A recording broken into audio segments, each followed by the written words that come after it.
अल्लाह, ये तो मुहम्मल जुमला है, ये कंप्लीट ही नहीं है, ये तो नाम है सिर्फ। तो ये मुहम्मल जुमला होगा, इस जुमले की कोई अहमियत ही नहीं होगी। अल्लाह अल्लाह अल्लाह, इसका क्या मतलब है? इसका मतलब यही है अल्लाह अल्लाह अल्लाह, तो ये मुहम्मल जुमला होगा। सर जहांगीर अहमद वकास साहब, मैं आपसे एक मामले पे थोड़ी सी रहनुमाई चाहता हूँ, बल्कि मैं एक वाक़या भी आपसे शेयर करता हूँ कि हमारे गांव में एक बंदे ने अपने जानवरों की रखवाली के लिए एक कुत्ता रखा हुआ था। तो एक दिन क्या हुआ है कि वो मालिक जो है उन जानवरों को चारा शारा डालने के लिए गया है, तो उस कुत्ते ने मालिक को ही काट लिया है। उसके काटने पे मालिक ने राइफ़ल ली और अपने कुत्ते को फ़ौरन जान से मार दिया। जब मैंने ये वाक़या सुना तो मेरे लिए ये बड़ी एक सोच व विचार वाली बात थी कि एक तरफ एक जानवर अपने मालिक को थोड़ी सी तकलीफ़ दे तो हम उसे मार देते हैं, जान से ही उसको जो है वो फारिग कर देते हैं, लेकिन दूसरी तरफ हम अपने खालिक व मालिक का खाते हैं और उसका खाने के बावजूद उसके नाम पे ज़ुबान तराजियाँ करते हैं।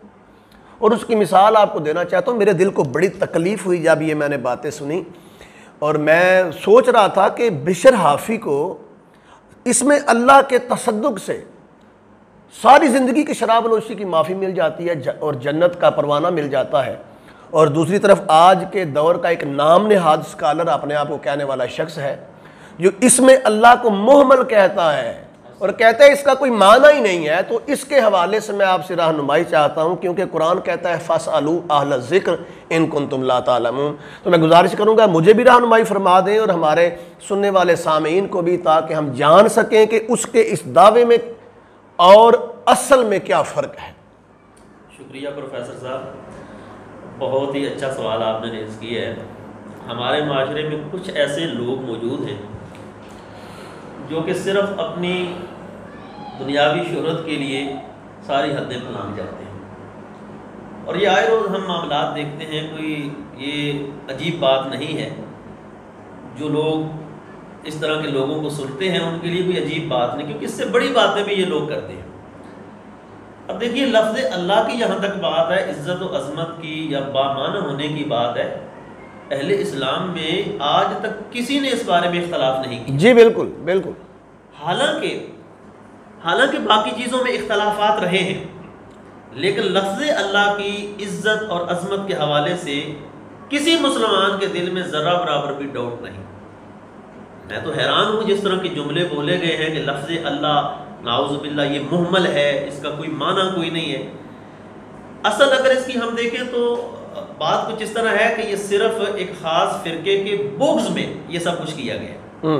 क्योंकि कुछ लोग जो हैं वो अल्लाह का जिक्र करते हैं, अल्लाह अल्लाह अल्लाह, तो बस उन पर क्रिटिसिज्म करते हुए उसने कहा जी इसका क्या माना है, गोया ये फजूल काम कर रहे, बेमाना काम कर रहे हैं, यानी हकीकत को जाने बगैर ही फतवा जाने बगैर ही फतवा। ये हुजूर ने भी फरमाया था कि क्या कुर्बे क़यामत के वक्त ऐसे लोग आएंगे कि जिनके पल्ले कुछ नहीं होगा, लोग उनको इल्म की मसनद पर बिठाकर उनसे फतवे पूछेंगे। जी बिल्कुल, वो दौर आ चुका है, वो दौर आ चुका है।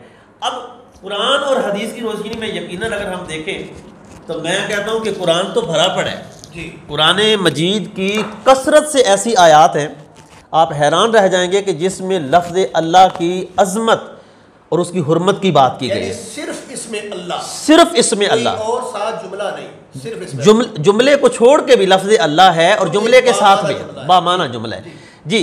अगर हम उसको ओवरऑल देखें ना तो तकरीबन 2000 से ज़्यादा मरतबा ये लफ्ज़ अल्लाह कुरान मजीद के अंदर आया, 2000 से ज़्यादा मरतबा। अब उसकी बात करें जो वो कह रहा है कि जी अल्लाह अल्लाह अल्लाह करने का क्या मतलब है, इसका तो कोई फ़ायदा कोई नहीं है। तो सूरह अहज़ाब को देखिए, अल्लाह रब्बुल इज़्ज़त इरशाद फरमाता है या अय्युहल्लज़ीना आमनू ज़्कुरुल्लाह ज़िक्रन कसीरा, ईमान वालो अल्लाह का जिक्र करो, कसरत से जिक्र करो, अल्लाह का जिक्र करो। या अय्युहल्लज़ीना आमनू उज़्कुरू अल्लाह, लेकिन ये बात तो ईमान वालों के लिए है। ईमान वालों को कहा अल्लाह का जिक्र करो, सिर्फ जिक्र नहीं करो, कसरत से। अब जिक्र की एक बड़ी ही खूबसूरत जो बात आपकी थोड़ी सी इंटरप्ट कर रहा हूँ, इसका मतलब तो ये हो गया कि जो जिक्रुल्लाह से मुंह मोड़े वो ईमान से मुंह मोड़ रहा है, क्योंकि डेफिनेटली इसमें कहा गया ना ईमान वाला तो फिर वही है जो अल्लाह का जिक्र करे। बिल्कुल सही आप कह रहे हैं कि ईमान का ताल्लुक अल्लाह की मोहब्बत के साथ है।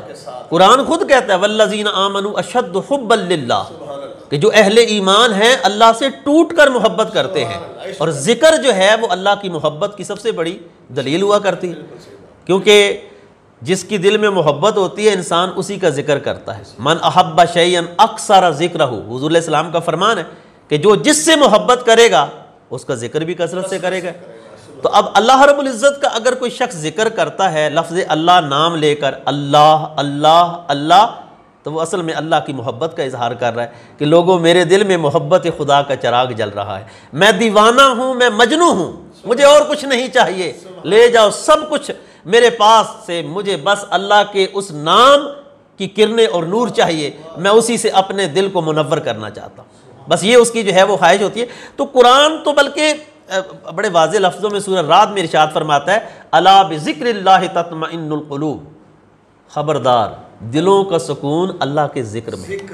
अब जो अल्लाह अल्लाह करता है ना, ये कहता है कि अल्लाह से क्या मिलेगा, अल्लाह का क्या माना है, उसने तो बड़े एक भूंडे अंदाज में बोला, मुझे बड़ा अजीब भी लगा। लेकिन हम चूँकि किसी पे इस अंदाज में क्रिटिसिज्म नहीं करते कि कोई गाली गलोच निकालें, लेकिन बहुत ही मुझे जो है ना वो दुख लगा ये लफ्ज़ सुन के। कहते हैं अल्लाह अल्लाह अल्लाह क्या है, अल्लाह क्या है, ये तो एक मुहम्मल लफ्ज़ है, इसका तो कोई माना कोई नहीं है। लेकिन कुरान कहता है कि अल्लाह का इतना बड़ा मकाम है लफ्ज़ अल्लाह का, जब इसको तुम पढ़ोगे तो तुम्हारे दिलों को सुकून और इत्मीनान नसीब होगा। जी, तो हम बात कर रहे थे कि लफ्ज़ अल्लाह जो है इसका अगर कुरान की रोशनी में हम मुताला करें ना, तो यकीन जानो 2, 4, 10, 15 आयात नहीं हैं, इस सिलसिले में दर्जनों आयात हैं जो सिर्फ़ अल्लाह रब्बुल इज़्ज़त के नाम की अज़मत और उसकी फ़जीलत और लोगों के लिए उसकी बरक़ात को ज़िक्र कर रही हैं। तो ये ये आप आयत मुबारक सिर्फ सुन लें, क्योंकि इस मुख्तसर सी सिटिंग के अंदर हम ये सारी आयात का इहाता नहीं कर पाएंगे।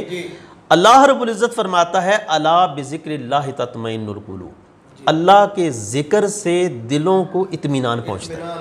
अब वो जो अल्लाह अल्लाह कर रहे हैं ना, ये बेचारा कह रहा है कि क्या मिलेगा उनको, तो मैं आपको बताता हूँ वाकई अल्लाह के ज़िक्र से दिल को इत्मीनान मिलता है। और ये खुद मेरी ऐसी कैफियत हुई है।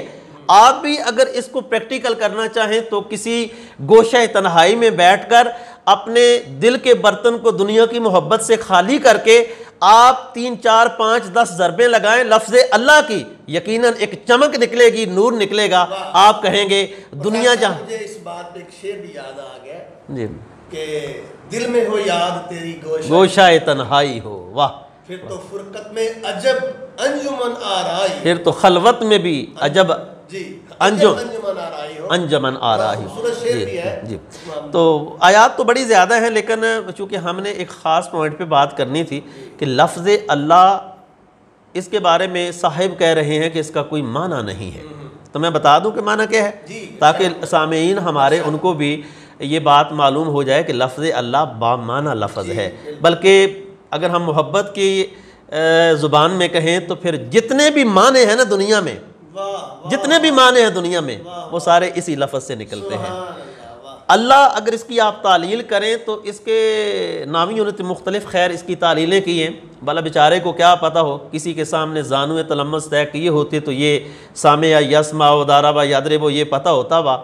तो सामे या यस्मा से इसको मुश्तक किया गया, आलेहा या अलाओ, मालू, मालू का मतलब है माबूद। तो मतलब ये हुआ कि लफ्ज़ अल्लाह इसका माना है माबूद। सारी कायनात जिसकी इबादत करती है उसको अल्लाह कहा जाता है। कितना माना जनाब इसका माना है माबूद बरहक। और ये अल्लाह ताला का ज़ाती नाम है, बाकी सारे सिफाती नाम है। और देखें जो ज़ात होती है उसके अंदर सारी सिफतें मौजूद होती हैं। गोया जब हम लफ्ज़ अल्लाह बोलते हैं तो अल्लाह ज़ाती नाम है, तो जितने भी सिफाती नाम हैं वो सारे के सारे लफ्ज़ अल्लाह के अंदर खुद ब खुद जो है वो मौजूद होते हैं। नबी करीम सल्लल्लाहु अलैहि वसल्लम ने इस सिलसिले में इरशाद फरमाया, आपकी बारगाह में एक सहाबी हाज़िर हुए, अर्ज़ की अल्लाह के पाक पैगंबर, दीन तो बड़ा वसी हो गया है, तो आप मुझे कोई ऐसी बात बताइए कि जिसको मैं कहूँ मुख्तसरन तो मेरा काम जो है वो सारे का सारा मुकम्मल हो जाए। तो नबी अलैहिस्सलाम ने इरशाद फरमाया ला यज़ालो लिसानों का रत्बम मिन ज़िक्रिल्लाह। ऐ मेरे ग़ुलाम, मैं तो ये चाहता हूँ कि तेरी ज़ुबान अल्लाह के ज़िक्र से तर हो जाए। तो अगर ये अल्लाह के ज़िक्र वाली लज्जत तुम्हें नसीब हो गई तो दीन की खुशबू तुझे नसीब हो जाएगी। तो ये चीज़ें जो है हदीस के अंदर भी बड़ी कसरत के साथ, बस मैं आखिरी बात यहाँ पे कह के अपनी गुफ्तगू को ख़त्म करूँगा, वो ये कि लफ्ज़ अल्लाह के बारे में इतनी दलेरी करने वाला और इस अंदाज़ में लफ्ज़ अल्लाह की बेहुरमती करने वाला, उसे एक लम्हे के लिए सोचना चाहिए कि जब कब्र में जाएगा तो मुझे बताइए सबसे पहला सवाल क्या होगा? मन रब्बो का, तेरा रब कौन है? तो जवाब क्या है ज़रा मुझे बताइए? अल्लाह रब्बी। तो उस वक्त क्या मुहम्मल का नाम लेके जन्नत तुझे मिल जाएगी? अल्लाह रब्बी। हर एक जिसने कामयाब होना है उसकी ज़ुबान पे ये नारा आएगा तो अगली बात होगी और आगे उसके लिए कामयाबियों के दरवाजे खुलेंगे। अगर यहाँ ही डगमगा गया तो फिर वो कभी भी सीधे रास्ते पे नहीं चल सकेगा, फिर अपने आप को जहन्नम का ईंधन बनाएगा और उसकी कब्र हुफरतुम मिन हुफरान इन्ने यरान मिन हुफर इन्ने यरान, जहन्नम के गढ़ों में से एक गढ़ा बन जाएगी। तो बस इतनी एक दावत फ़िक्र दे रहा हूँ कि अल्लाह के नाम को मुहम्मल कहने वाले वो कब्र की ज़रा कोठड़ी भी देख, वहाँ पर इसी अल्लाह के लफ्ज़ के जवाब की बरकत से ही तुझे आगे चलना होगा। मैं कहता हूँ आप एक अपनी वीडियो रिकॉर्ड करवाएं, हमारा मुखलसाना आपको ये मशवरा है, ताकि आप कब्र में जब जाएं तो आपको कोई परेशानी ना हो, क्योंकि हमारे नबी भी इसी अंदाज में दर्द दिल रखते थे और लोगों को समझाते थे कि ये राह रास्त पर आ जाए। हमारी भी आपसे ये रिक्वेस्ट है कि आप इस सिलसिले में वजाहत करें और तौबा करें और लफ्ज़ अल्लाह की अज़मत के ऊपर एक पूरा लेक्चर रिकॉर्ड करवाएं।